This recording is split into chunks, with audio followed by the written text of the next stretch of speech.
Hi, Cher. Hey, Candace. So good to see you. Good to see you today. I'm looking forward to what we're going to talk about today. We're going to have at least 3 or 4 episodes in this series. We think it can really help our listeners if they are not only curious, maybe they're already on the journey, but there is a concept that we have learned more and more about as we have healed and we hear other people talking about. And that is, what is self-betrayal? So we wanted to offer our listeners something very practical today and what we want to call as first steps to end self-betrayal. We're specifically talking about self-betrayal that comes from having complex childhood trauma.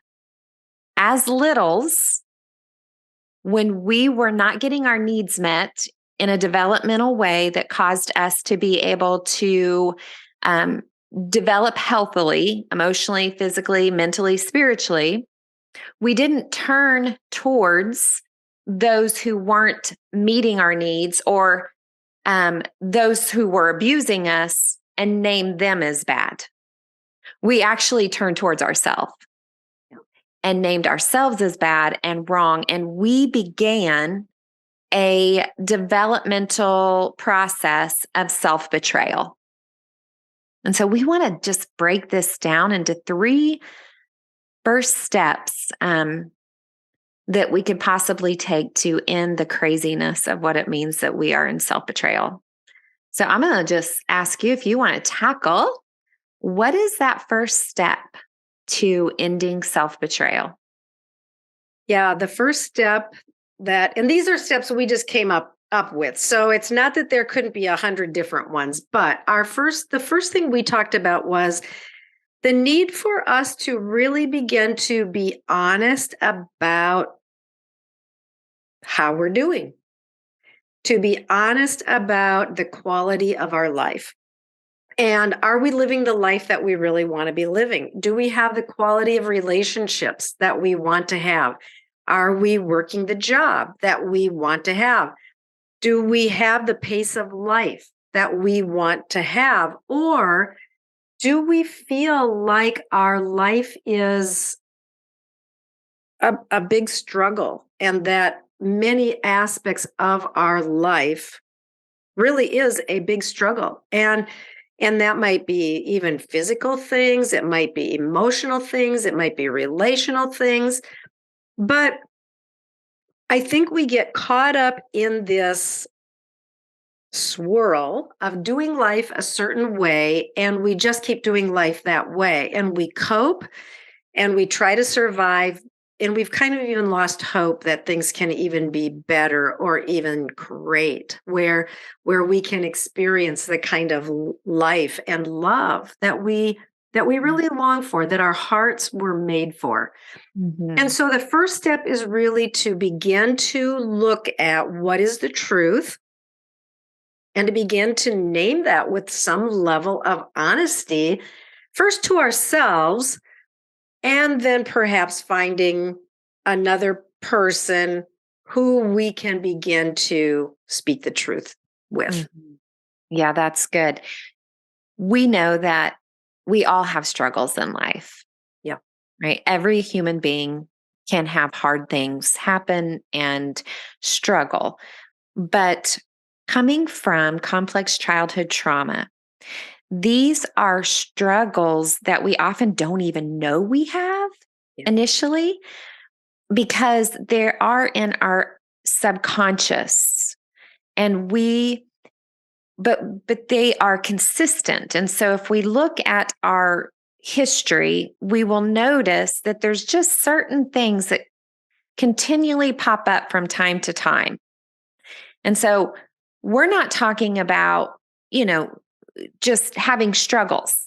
We're talking about specific struggles that have been consistent throughout our lives that we wouldn't have named it even as a struggle initially because it was the ways that we were coping and surviving and we thought it was normal. Yeah. And I'll just give the example of our attachment styles.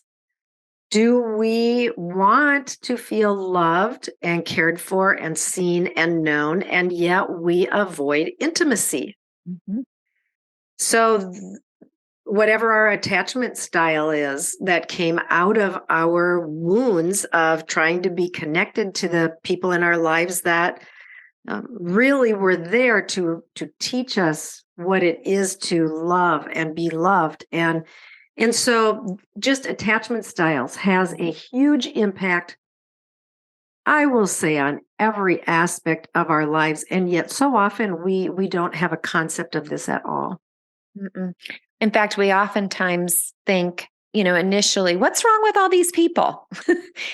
And, as we begin to be educated, which is going to move us into step two. So, step one, we have to be honest about our current reality and have safe spaces to be able to share that. And I even liked what you said when we were processing. If all you can do today is pull out a piece of paper and say, this is my current struggle, Yeah. that's a step. Yeah. Yeah. And so step two um, is going to be about education. But do you want to kind of go over what step two is? Yeah. So we have to learn what dysregulation is. And when we get dysregulated, it means that we go outside of our window of tolerance.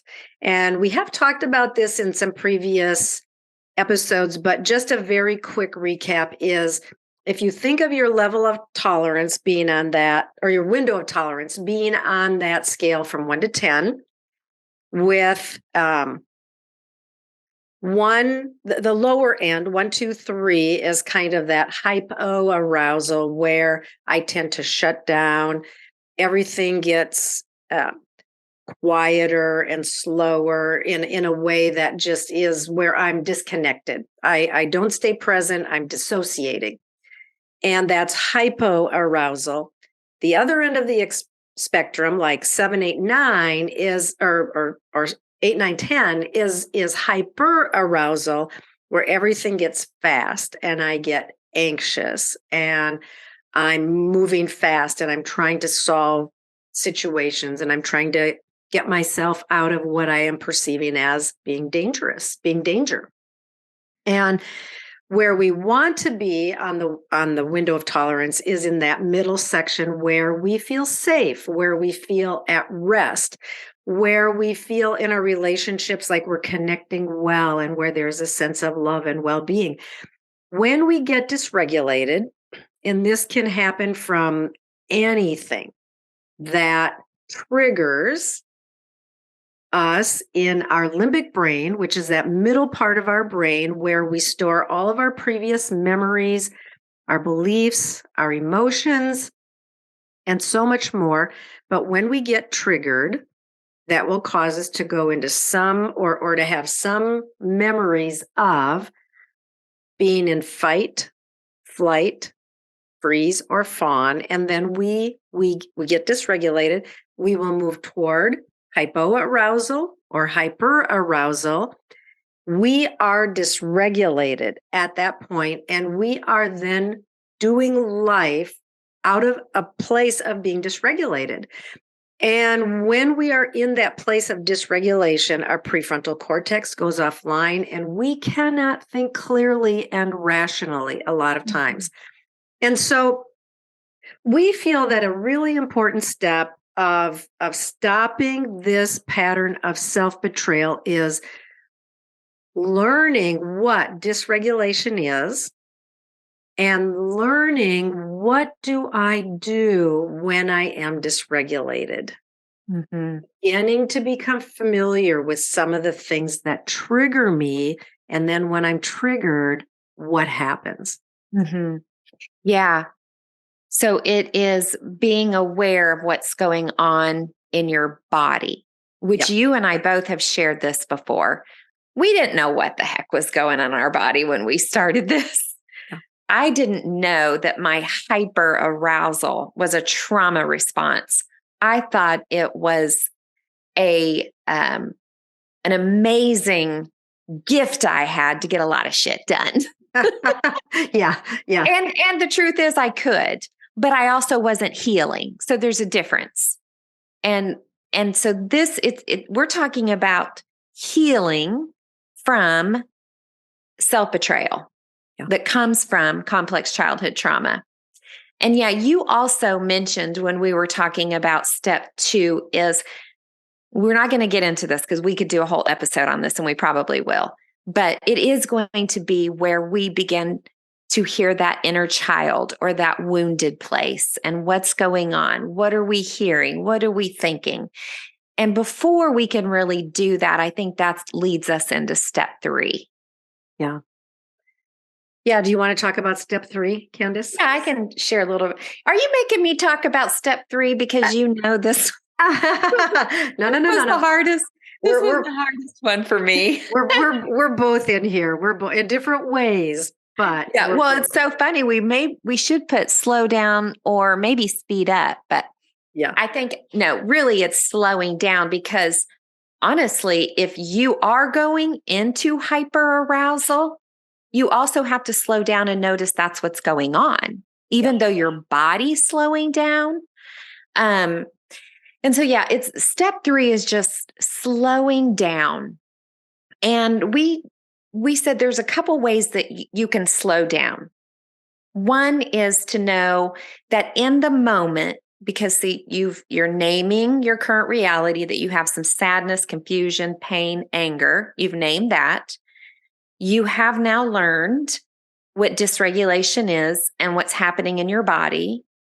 And now you are in a situation that you've noticed that your body is being um, aroused through being hyper, or the hypo where you're shut down. So in that moment, it's slowing down and making space to be curious. Yeah. Like, oh, I'm noticing my body is doing this thing again. Mhm. And that really is what we're talking about, is just I mean, there's more things that we need to know and do. We've got to learn our resources, our tools, but this episode is just 3 things that you can do starting today. Mhm. So I'm curious a little bit about what your thoughts are on slowing down as well. Yeah. So I think also there's just this really practical aspect of slowing down our schedule, Mm. because I think in our world today we live very fast paced lives. We have a million things going on. We are there are so many demands on our time that we are just, I think so many people feel like they are just racing from thing to thing to thing to accomplish everything that the day demands.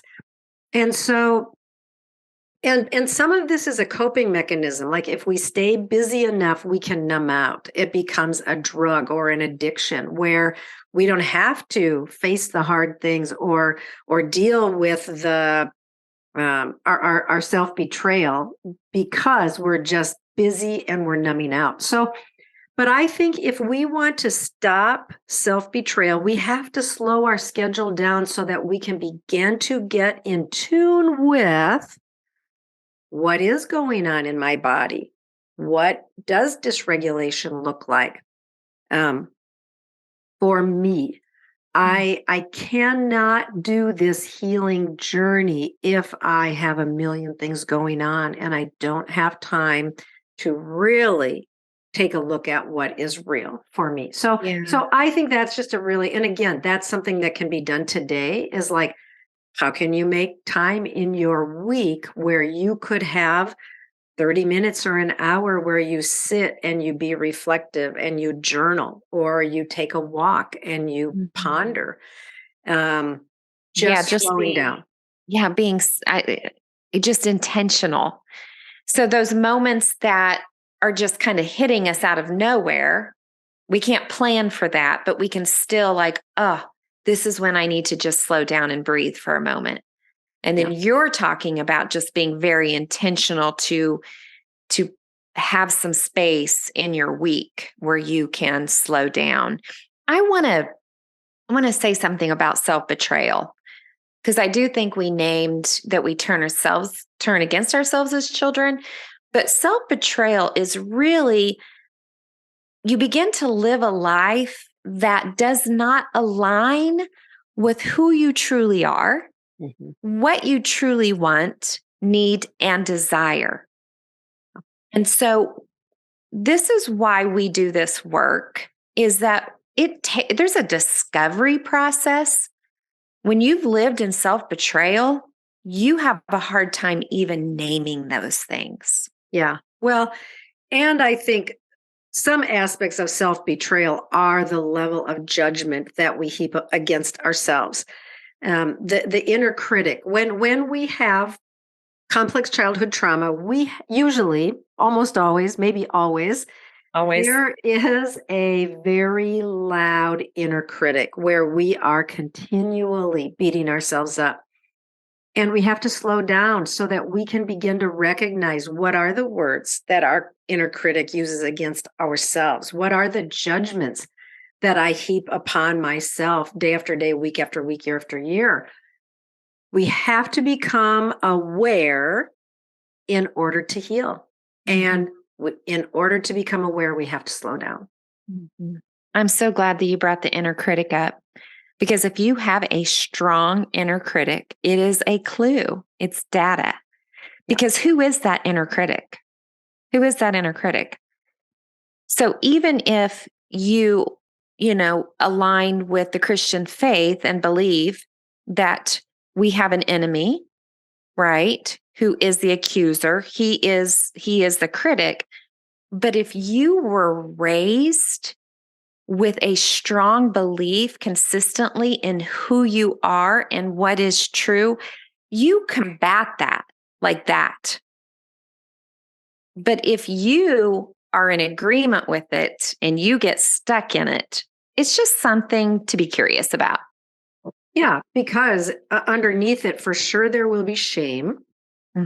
Again, that's a really important thing to become aware of. And then we can say, why is there so much shame? Or if there's deep loneliness, why am I so lonely, right? It's all of these questions that we can begin asking ourselves with intention to meet with honesty that we maybe have never had the courage to do before. Yeah. And when we can move toward ourselves with curiosity and kindness and begin to name what's true, name what's real, and look at some of these things that are going on, and to begin just asking the hard questions of why am I here, and why have I been okay to be here for a long time? And why do I constantly beat myself up? And is this the way that I want to live, or can this change? And if we just slow down, we can begin to ask these hard questions. And it's hard, but I just will say that the hardest place to be is when we are stuck in our coping mechanisms, trying to just survive our complex PTSD, our dysregulation, our triggers, the struggles in our relationships, the struggles when we're just coping and trying to survive. We can't heal. But if we slow down, we can begin to look at things with more honesty, and then we can begin to move toward healing. Yeah. It's never too late, and it's never too early. And I want to invite our listeners to reach out to us and ask us where they can get help. We know people that we trust that have done their own work, and we love giving referrals to people that are also wanting to see people that are in so much pain heal. Yeah.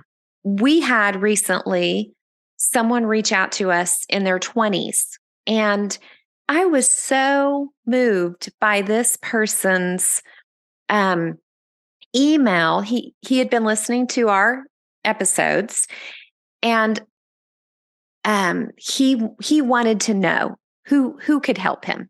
Yeah. And so I sent I gave him a referral. But we want to do that for anyone that would reach out to us. Possibly Sher and I could work with you, but it's not too late to start. And if you're in your 20s, even better. Yeah. And I think we also want to acknowledge that we both know people who have tried therapy or seeking help through their church or a friend or a family member or whatever, and where it hasn't worked out very well, where they feel like they came away and they just kind of made this vow, I will never talk about this again, or I will never go to therapy again. And I think one of the things that we feel is so important is that the people who we would offer as referrals are people who have done their own work, not just people who have learned techniques or theories, but people who have done this work in their own lives and are And are able trauma trained and just really able to approach it from a very different perspective. Mm-hmm. Yeah, these people are not only trauma trained, informed, and responsive. The truth is, even in therapeutic relationships, people can get hurt. Yeah. And so a trauma trained, informed, responsive therapist or coach also will seek repair in Yeah. humility and kindness and awareness that they're human too. Yeah. They're on the journey too. So I wanted to say that we're not setting anybody up to be this perfect person, but we do want to refer people to safe people. Mm-hmm. Yeah. And Kandace and I have talked many times about how working with our coaches has literally just changed our lives in so many ways. And so we're huge believers in finding someone who is safe and qualified because we are experiencing more goodness and healing in our lives than really I will say than I even believe possible. So yeah, we want that for the whole world. I love that for you, Sher. Makes me happy. Yeah, and you too. Yeah. Good to be with you today, my friend. Love you. Yep, love you too.